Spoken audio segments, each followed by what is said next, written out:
Hello my dear students, once more और welcome to Aimers defence academy. हम लोग discuss कर रहे थे प्रीपोजिशन, और प्रीपोजिशन में 12 क्लासें आप लोगों को दे चुका हूँ। ये देखिए आपका नंबर आज का कौन सा है, 13वां नंबर। ठीक है, ये 13 नंबर है। 13वें नंबर पर हम लोग चल रहे हैं। यूरोपियन दुनिया में 13 नंबर को बड़ा खतरनाक माना जाता है, और इस नंबर से एक फोबिया है, उसको कहते हैं ट्रिस्काडेकोफोबिया।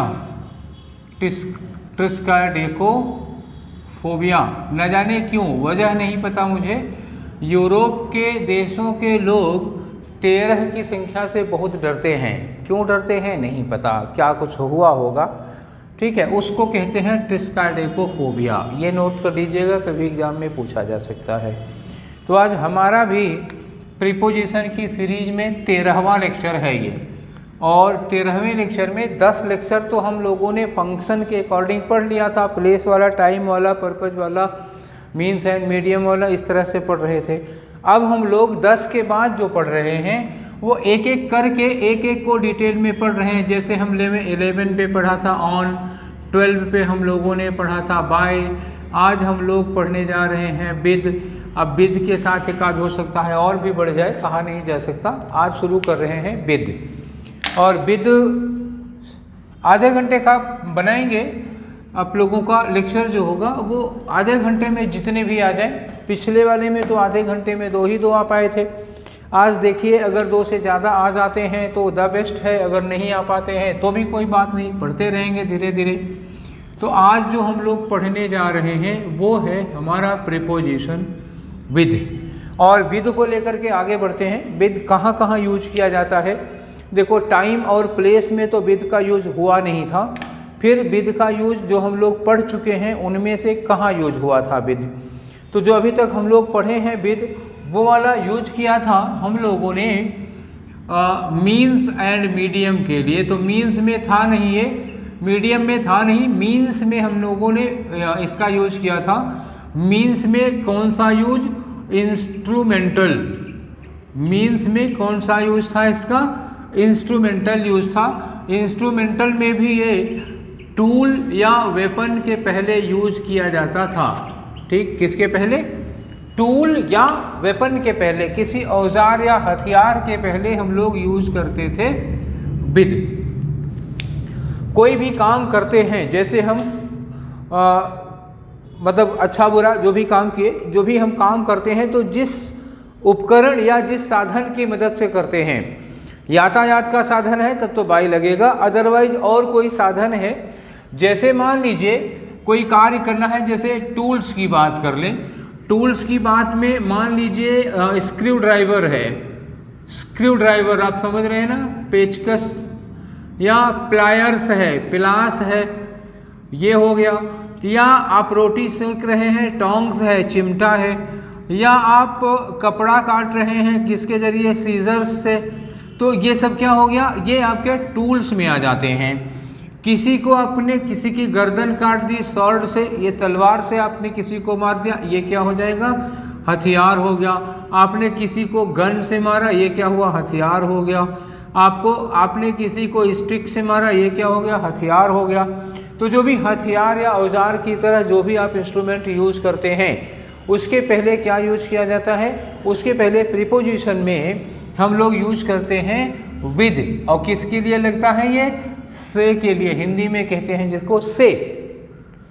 जैसे कोई ये कहता है कि उसने कुल्हाड़ी से, ठीक, उसने कुल्हाड़ी से लकड़ी चीर दी या कुल्हाड़ी से पेड़ काट दिया। तो कुल्हाड़ी से पेड़ काटा, कुल्हाड़ी से डाल काटी, कुल्हाड़ी से किसी की गर्दन काट दी, कुल्हाड़ी से किसी के पैर काट दिए, ऐसे ही मतलब जो भी है कुल्हाड़ी से। तो यहाँ से लगेगा तो क्या करेंगे, कुल्हाड़ी। अब आप से के लिए विद लगाइए, और कुल्हाड़ी के लिए क्या यूज करेंगे, विद एन एक्स। ये हो गया, अब लगा दिए विद एन एक्स। किसी को अपने गन से मार दिया तो क्या होगा, विद गन। आप ऐसे यूज करिएगा। तो एक दो एग्जाम्पल हम लोग लेते हैं, एक हथियार की तरह और एक औजार की तरह। ठीक है, चलिए। सपोज आपके पास एक ऐसा सेंटेंस आ जाता है कि सी ओपेंड द लॉक। उसने लॉक को खोल दिया। Dash her hair pin. ठीक, ताला बंद था, चाबी नहीं थी, काम नहीं कर रही थी, चाबी कहीं खो गई थी, और एक लड़की है वो इतनी एक्सपर्ट है ताला खोलने में, उसने अपनी हेयर पिन निकाली, ताले में डाला और खोल लिया। तो वो क्या हुआ, उसने अपनी हेयर पिन से ताला खोल लिया। तो ये क्या हो गया, हेयर पिन क्या है, औजार का काम करेगी। तब आप क्या यूज करेंगे, यहाँ पर विद यूज करेंगे। ठीक है, चलिए मान ली दूसरा सेंटेंस लेते हैं। जैसे कहीं ये कहा जाए कि he killed his master, he killed his master, उसने अपने मालिक को मार दिया। डैश, डैश के बाद अ हैमर, एक हथौड़ा लिया। अब हथौड़ा क्या होता है, हैमर, हथौड़ा कील ठोकने के काम आता है, लेकिन अगर किसी का सर ठोक दिया, हाँ सर तोड़ दिया, तो क्या हो गया। अब यहाँ पर क्या है, ये हथियार का काम कर रहा है, औजार नहीं है, हथियार है। तो चाहे हथियार की तरह इस्तेमाल करिए, चाहे औजार की तरह, प्रीपोजिशन क्या होगा, प्रीपोजिशन विद ही लिखता है हमेशा। ठीक है, ये बात हो गई क्लियर। तो एक विद का यूज ये था, मीन्स की तरह यूज होता है, हथियार या औजार की तरह, तो उसमें हम विद लगाते हैं। चलिए ये वाली बात हो गई। विद का दूसरा यूज हम लोग करते हैं। तो एक होता है विद का यूज किया जाता है जब हम कहते हैं ना हैविंग के सेंस में। ठीक है, विद का एक यूज होता है किसमें, हैविंग के सेंस में यूज किया जाता है इसका। दूसरा यूज हुआ, विद का सेंस आता है having, having with.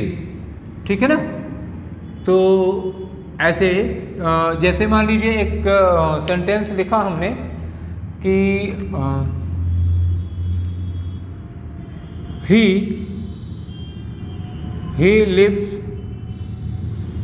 in a room dash two doors। वो एक ऐसे कमरे में रहता है जिसमें 2 दरवाजे हैं। तो आप कह सकते हैं कि 2 दरवाजे वाले कमरे में रहता है। तो वो 2 दरवाजे वाले, 2 खिड़की वाले कमरे में रहता है। तो इसमें क्या हो गया, यहाँ भी आप लगा देंगे विद। इसी तरह से हैविंग में एक चीज़ और आ सकती है। जैसे मान लीजिए कहीं लिखा हो कि ऐसा ऐसा अ गर्ल, ऐसा अ गर्ल विद बास्केट, ऐसा अ गर्ल विद बास्केट। मैंने एक टोकरी वाली लड़की देखी। तो मतलब यहाँ क्या होगा, ऐसा अ गर्ल विद बास्केट का मतलब क्या सेंस आ रहा, ऐसा a girl having a basket, ऐसा a girl having a basket. अब ये हैविंग, ये यहाँ पर हम इसको हटा दे रहे हैं, विद को हटा दे रहे हैं। सेंस क्या आ रहा है, ऐसा a girl dash dash basket. तो यहाँ सेंस क्या है, मैंने एक टोकरी वाली लड़की देखी। हिंदी में क्या निकल रहा है, मैंने एक टोकरी वाली लड़की देखी। हालांकि आपको हिंदी से कोई हेल्प मिलने वाली नहीं वहाँ पे। तो टोकरी वाली लड़की देखी, तो यहाँ वाली का मतलब क्या हुआ, वो टोकरी लिए हुए थी। तो जब आपको टोकरी वाली बनाना हो तो क्या कर दें, विद लगा दें। ऐसे ही मान लीजिए कहीं एक सेंटेंस लिखा हो कि the boy dash curly hair. ठीक, the boy dash curly hair studies in my class. ये घुंघराले बालों वाला लड़का मेरी क्लास में पढ़ता है। मीनिंग क्या हो गई, घुंघराले बालों वाला लड़का। तो यहाँ पे क्या सेंस आ गया, घुंघराले बालों वाला लड़का। तो यहाँ क्या लगाएंगे आप, विद। जहाँ भी आ जाए वाला वाली, टोकरी वाली लड़की, लंबे बालों वाली लड़की, ठीक है, लाल शर्ट वाली लड़की, नीले शर्ट वाला लड़का, ठीक है ना, लंबे बालों वाला लड़का, ऐसे घुंघराले बालों वाली लड़की। ऐसे जो सेंटेंस बनाते हैं वाला वाली लगा करके। या कोई चीज़ होती है तो टोपी वाला और क्या कहते हैं, मूँछों वाला, ऐसे भी लोग बोलते हैं। ठीक है, तो मूँछों वाला आदमी, तो मूँछों वाला बनाना होगा तो क्या करोगे, अ मैन विद मस्टैच। ये हो गया मूँछों वाला। ठीक है, समझ में आ गया। तो ये होता है विद का यूज। अगला हम चलते हैं, विद के लिए होता है के साथ। एक विद का यूज क्या होता है, के साथ। ये आइए आपका तीसरा यूज हुआ विद का, इसका मतलब हो गया के साथ। अब इसमें आप अकम्पनी भी लिख सकते हैं। और जैसे मान लीजिए एक सेंटेंस लिखा हो कि I with my friends joined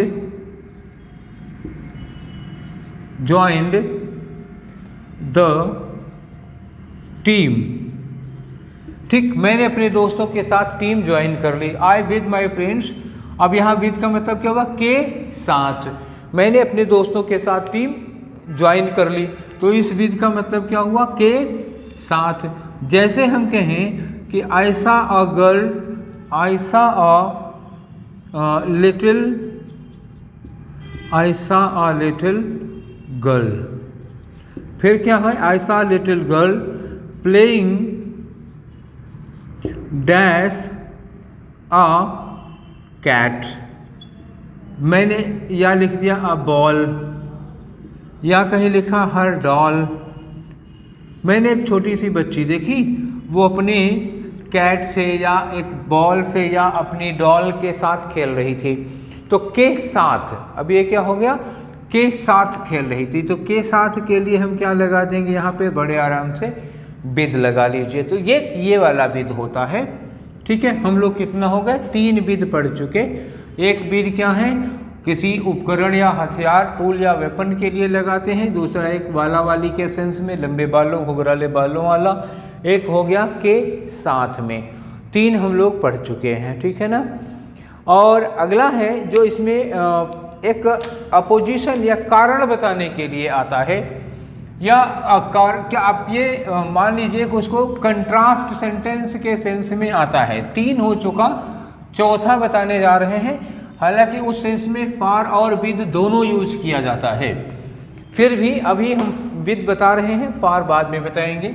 3 हुआ और ये चौथा हुआ। जिक्र जरूर करूँगा फॉर का भी यहाँ पर। यह रहा चौथा। तो चौथे सेंटेंस में जैसे हम ये कहते हैं, पहले मैं सेंटेंस बना के दे रहा हूँ।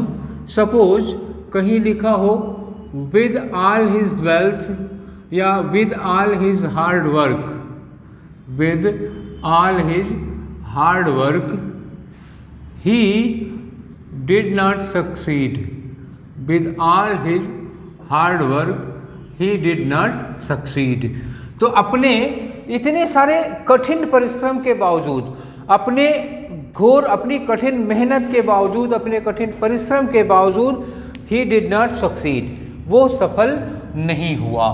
तो अब यहाँ के बावजूद, इस विल का मतलब क्या हो गया, इसका मतलब हो गया इन स्पाइट ऑफ। इसका मतलब क्या हो गया, इन स्पाइट ऑफ, या कह सकते हैं इसी का मतलब क्या हो गया, डिस्पाइट। इतनी मेहनत करने के बावजूद, ये हो गया ना विद के बावजूद, ऑल हिज हार्ड वर्क, इतना सारा काम करने के, इतनी मेहनत करने के बावजूद वो सफल नहीं हुआ। ऐसे में विद आप लगा सकते हो। और एक और है, इसी जगह पर विद की जगह पर आपकी मर्जी, अगर पसंद आए तो फार लगा दीजिए, for all his hard work, with all his hard work. तो एक ऐसा सेंस है के बावजूद वाला। तो के बावजूद के सेंस में विद और फार दोनों लगा सकते हैं। सेंस आएगा इन स्पाइट ऑफ या डिस्पाइट का सेंस आएगा। एक विद का यूज ये वाला होता है। इसके अलावा जो कुछ विद यूज होते हैं वो फिक्स फ्रेजेस के साथ होते हैं। ठीक है, ये 4 हो गया। 5वें में आ जाइए, विद का जो और यूज है वो क्या होगा, फिक्स्ड फ्रेजेस में यूज होते हैं। ये क्या है, फिक्स्ड फ्रेजेस। ये फिक्स्ड फ्रेजेस वाले हैं। फिक्स्ड फ्रेजेस वाले में जैसे हम आपसे कहें कि या एग्री, एक वर्ड होता है एग्री या डिसएग्री, किसी से सहमत या असहमत होना। तो सहमत या असहमत होने के लिए कितने प्रीपोजिशन लगते हैं, चलिए देखिए।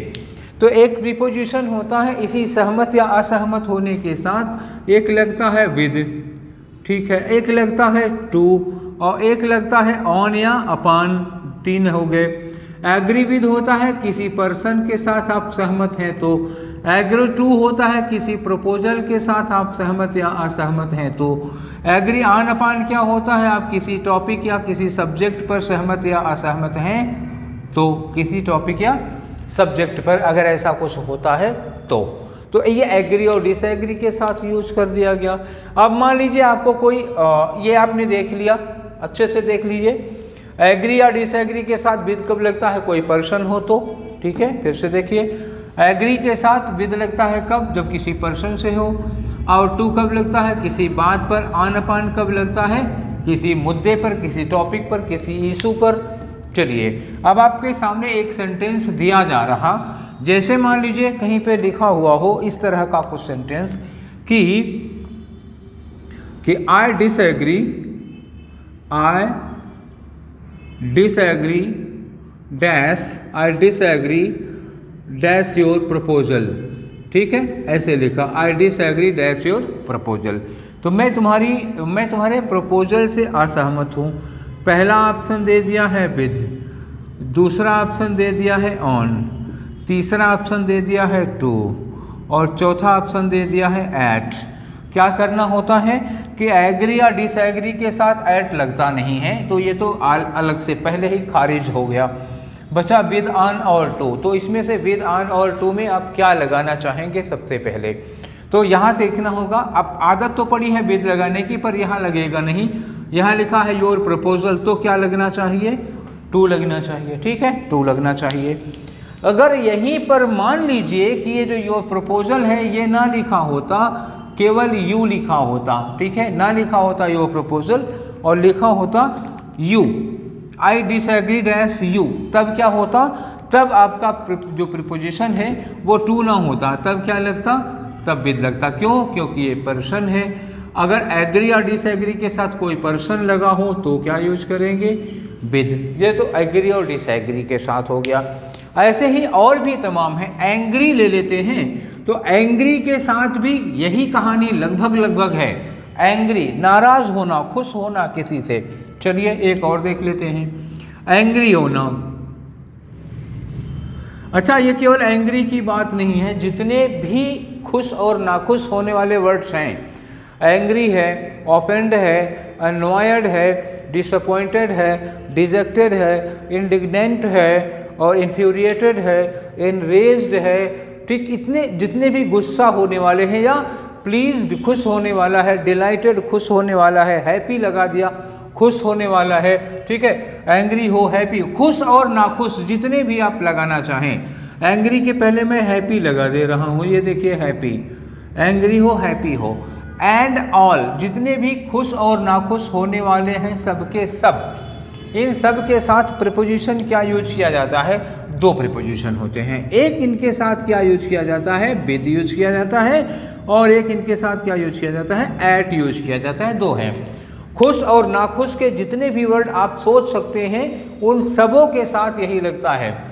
आप विद किसके लिए लगेगा, विद अ पर्सन, ठीक, किसके साथ, पर्सन के साथ आप विद लगाएंगे। एट का मतलब क्या हुआ, एट समथिंग, किसी बात पर अगर आप खुश या नाखुश हैं तो एट लगाइए, और किसी व्यक्ति से आप खुश नाखुश हैं तो क्या लगाइए, विद लगाइए। ये दो प्रीपोजिशन हो गए, ठीक है, बात इतनी क्लियर हो गई।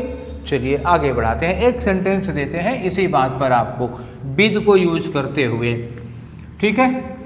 चलिए मान लीजिए एक सेंटेंस दें कि योर पेरेंट्स,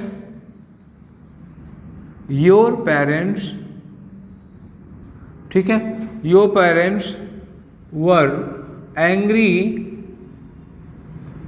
डैश यू, ऐसे लिखा, your parents were angry dash you, और आपको ऑप्शन में मिला एट, और दूसरा मिला ऑन, और तीसरा ऑप्शन मिला विद, और चौथा ऑप्शन मिला बाय। ये चार ऑप्शन आपको दे दिए गए। एंग्री एट यू कि एंग्री ऑन यू कि एंग्री विद यू या फिर एंग्री बाय यू। तो इसमें क्या करेंगे, एंग्री के साथ दो ही प्रीपोजिशन लगता है, एंग्री एट या एंग्री विद, ये दो प्रीपोजिशन होंगे।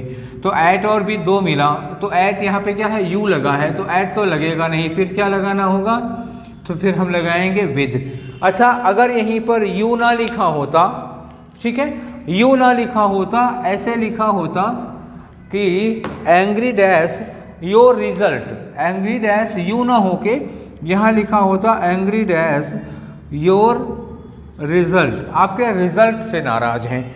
तो अगर वो आपके रिजल्ट से नाराज़ हैं तब प्रीपोजिशन क्या लगाते, तो रिजल्ट में क्या आया, समथिंग आया, ये विद पर्सन के लिए लगता है, अब नहीं लगेगा, अब क्या लगेगा, अब एट लगाना पड़ेगा, अब आंसर हो जाएगा एंग्री एट योर रिजल्ट। ये एक चीज़ हो गई।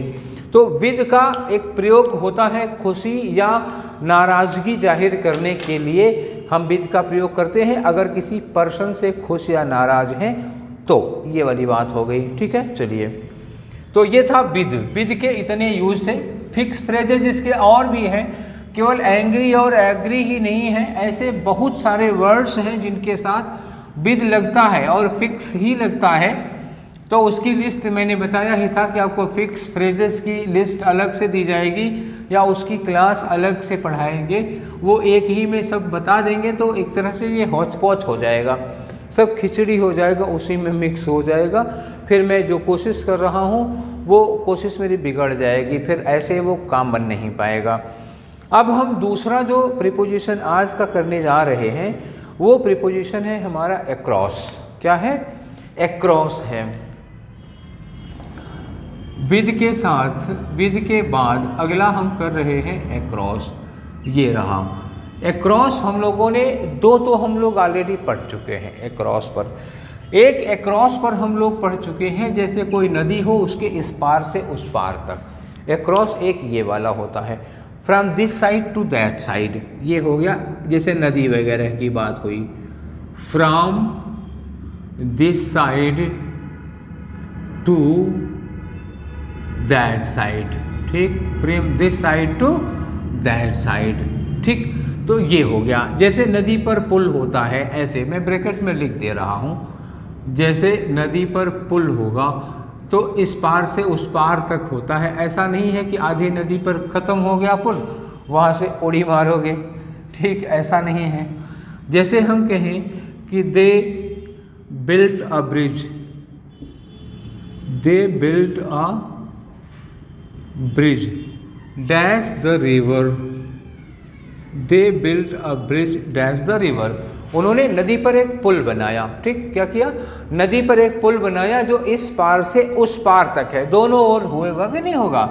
जैसे मान लीजिए ये नदी है और ये इस पर पुल बनेगा, तो देखिए इस एंड से इस एंड तक पूरा होगा ना नदी पर पुल, तो ये होता है, ठीक। ऐसे में हम लोग क्या यूज करते हैं, अक्रॉस यूज करते हैं। अच्छा, अक्रॉस के साथ में ओवर भी यूज कर सकते हो। नदी पर एक पुल बनाया तो अक्रॉस, और आपकी मर्जी आप ओवर लगाना चाहो ये भी लगा सकते हो, दो हो गए यूज। अब एक दूसरा यूज है, दूसरा यूज क्या है, ऑन द अदर साइड। क्या करना है हमें, ऑन द अदर साइड, जिसको आप कहते हैं इस पार से उस पार तक नहीं, जैसे हम कहते हैं उस पार, उस पार के उस पार, इसके लिए भी हम लोग अक्रॉस लगाते हैं। जैसे ऐसे सोच लीजिए, मान लीजिए कि ये एक सड़क है, ठीक, ये एक सड़क है, यहाँ पर आप खड़े हैं, ठीक है, आपको बनाने में गड़बड़ी हो गई, ये आप खड़े हैं और यहाँ पर एक मंदिर है, ठीक, यहाँ पर एक मंदिर है, ये हुआ, और मंदिर में झंडा लहरा रहा है, ये आप हो, ये दरवाज़ा हो गया, आप जाना चाहते हैं उस पार। यहाँ बैठे आप मन में सोच रहे हैं कि सड़क के उस पार एक मंदिर है, ठीक है। तो जब हमें ये कहना होता है सड़क के उस पार एक मंदिर है, तब हम क्या करेंगे, there is a temple, there is a temple dash the road. तो ये आदमी सोच रहा है कि नदी के उस पार एक मंदिर है, तो जब उस पार की बात करोगे तो क्या लगाना होगा आपको, अक्रॉस लगाना होगा। क्या लगाना होगा, अक्रॉस लगाना होगा। अब यहाँ से यह आदमी इसको पार करता है तो भी क्या होगा, वॉक अक्रॉस। यहाँ से कोई चीज़ फेंक दे इस पार तो क्या होगा, अक्रॉस। जब आप किसी चीज़ को पार करेंगे, नदी को तैर कर पार करेंगे, स्विम अक्रॉस द रिवर। अगर सड़क को दौड़ के पार करेंगे तो क्या होगा, रन अक्रॉस द रोड, ठीक है। तो जब किसी चीज़ को पार कर रहे हैं तो लगेगा अक्रॉस, ठीक है। एक दो चीज़ हो गई। अब हो गया अक्रॉस में दो हो गए, अब अक्रॉस में तीसरा और चौथा, दो ही इसमें और बचे हैं। अक्रॉस का दो यूज हो गया, अब अक्रॉस का तीसरा यूज देखिए आप। अब अक्रॉस के तीसरे यूज में क्या होता है, आप एक अंदाज़ा लगाइए, जैसे आप बचपन में कभी दादा या चाचा या पापा के कंधे पर दोनों ओर पैर रखे बैठे होंगे, ज़रूर बैठे होंगे। तो ये होता है दादा या पापा के कंधे पर अपने पैर रखे दोनों ओर लटका के। मान लीजिए कि ये आपके दादा बाबा कुछ भी हो गए, तो अब क्या करते हैं कि यहाँ आप बैठे हैं, यहाँ कौन बैठा, आप। अब आपके जो पैर हैं एक इधर लटका और एक इधर लटका, दोनों ओर पैर लटका के बैठ गए। या मान लीजिए कोई आदमी गमछा वगैरह रखता है नहीं कि जैसे कोई गमछा है इधर से इधर रख लिया दोनों ओर, तो रुमाल या गमछा है तो इधर से शॉल रख देते हैं ना, शॉल हो गया, या कोई चादर है शॉल रखे, तो शॉल आदमी मतलब इधर से डाला और पीछे से ले जाके इधर ले आए, तो ये होता है शॉल। जब दोनों ओर लटकती है तो ये हो गया अक्रॉस, तो कंधे के इस पार से उस पार तक वहाँ पे यूज कर देते हैं। जैसे मान लीजिए कोई कहता है कि he put a shawl, he put a shawl dash his shoulder, उसने एक शॉल डाल रखी थी, डैश हिज शोल्डर, उसने अपने कंधे के दोनों तरफ या कंधे के आर पार एक शॉल एक डाल रखी थी। तब क्या यूज करेंगे, कंधे के दोनों तरफ है ये शॉल, तब क्या यूज किया हमने, अक्रॉस यूज किया, कंधे के दोनों तरफ हो गए। और क्या यूज होता है अक्रॉस का, ये तीसरा यूज था। और चौथा यूज देखो, अक्रॉस का मतलब यूज किया जाता है एंटायर का मतलब हो गया संपूर्ण। जैसे मान लीजिए ये एक देश है, ठीक है, ये एक कंट्री है, मान लो ये कंट्री है, हम ज्योग्राफी नहीं पढ़ाते तो हमें मैप बनाना नहीं आता। मान लो कि ये एक देश है, सपोज करो इंडिया है, ठीक। इंडिया में कोई आदमी यहाँ से घुसे और इधर से निकल जाए तो क्या हो गया, अक्रॉस। कोई आदमी इधर घुसता है और इधर से निकल जाता है तो क्या हो गया, अक्रॉस इंडिया। अक्रॉस इंडिया का मतलब हुआ पूरे भारत में, अक्रॉस द वर्ल्ड का मतलब क्या हुआ, पूरे विश्व में। अक्रॉस द सिटी का मतलब क्या हुआ, पूरे शहर में। देखिए यहाँ पे यूज कर रहा हूँ, 3-4 वर्ड बता रहा हूँ। जैसे लिखा across the country, across the country. दूसरा हमने लिखा अक्रॉस द रूम, ये लिख दिया मैंने। और तीसरा लिख दिया मैंने अक्रॉस द सिटी, ये लिख दिया, ठीक है। और मैंने एक और लिख दिया अक्रॉस द वर्ल्ड, पूरी दुनिया में। सिटी के साथ अगर हम लिखना चाहें तो अक्रॉस द विलेज। तो यहाँ क्या हुआ, अक्रॉस द कंट्री का मतलब क्या हुआ, पूरे देश में, संपूर्ण देश में।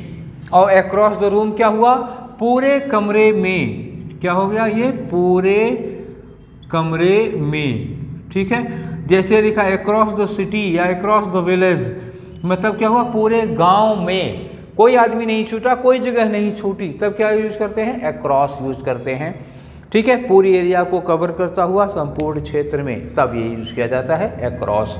तो ये 3-4 यूज अक्रॉस के थे, जहाँ जैसी ज़रूरत पड़े वैसे करिएगा।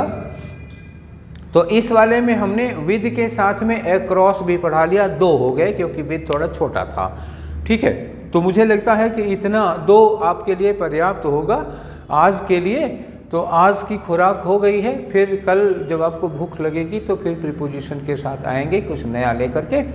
तब तक मौज करिए, till then take care, thank you.